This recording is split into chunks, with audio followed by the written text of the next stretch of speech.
फार काही गंभीर नव्हतं, परंतु ऑब्झर्वेशनसाठी आम्ही त्यांना ऍडमिट व्हायला सांगितलं होतं. जर ऑब्झर्वेशनसाठी ऍडमिट व्हायचं असेल तर मग 10 लाखाचा खर्च कशाला त्यांना सांगितला आणि त्यांच्यावर प्रायमरी हे का नाही, उपचार का नाही केले. परंतु रुग्ण अत्यावस्था आहे, त्याची परिस्थिती बिकट आहे, हे माहिती असतानाही पैसे मिळाल्याशिवाय उपचार करणार नाही, हे रुग्णालयाचं म्हणणं अत्यंत चुकीचं आहे. हे त्यांच्याच कागदपत्रावरून दिसून येतं.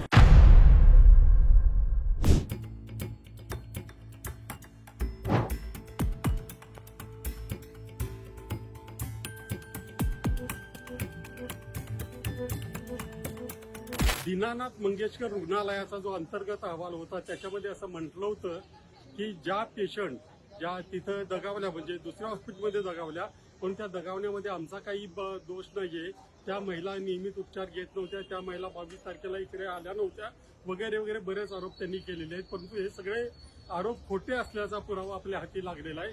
याच्यामध्ये रुग्णालय प्रशासनानं जो अहवाल दिला त्याच्यात म्हटलं होतं की 15 मार्चला आम्ही तपासणी केली, 22 मार्चला त्यांना बोलवलं होतं, परंतु त्या आल्या नाहीत.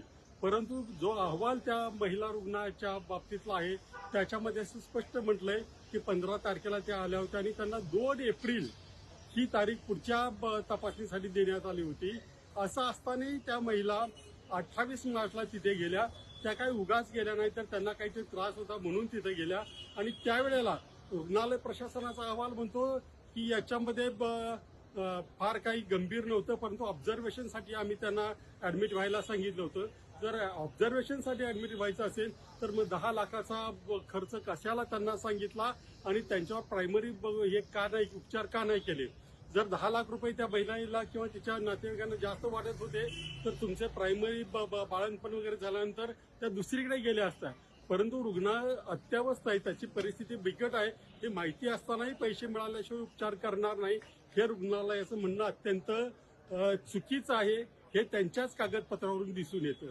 पुन्हा त्या सातत्याने उपचार घेत नव्हत्या, त्याचाही पुरावा त्याच कागदपत्रामध्ये आढळतो की त्यांनी म्हटलेलं की या सततच्या व्हिजिटची फी त्यांनी भरलेली आहे, म्हणजे त्या सतत उपचारासाठी येत होत्या, त्यामुळे त्या 6 महिने आल्या नाहीत वगैरे सगळे म्हणणं खोटं आहे.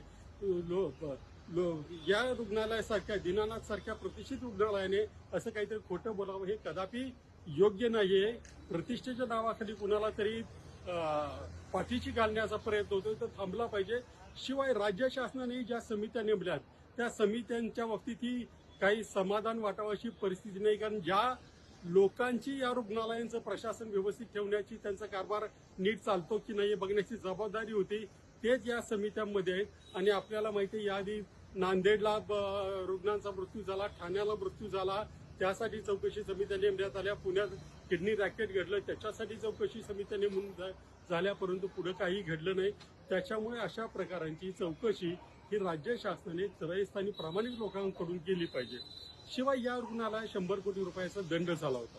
असं असतानाही, पूर्वीची जागा दिलेली असतानाही आता शासनाने त्यांचे गुन्हे किंवा त्यांनी जे काही अनियमितता आहे ते न पाहता पुन्हा त्यांना 8,000 स्क्वेअर फूट जागा दिलेली आहे. हे याचाच अर्थ त्यांना वरून कोणीतरी पाठीशी घालतंय. त्यांनी कितीही चुकीचं काम केलं तरी त्यांना सांभाळणारे लोक असल्यामुळे ते घाबरत नाही, असं याच्यामध्ये म्हणता येईल.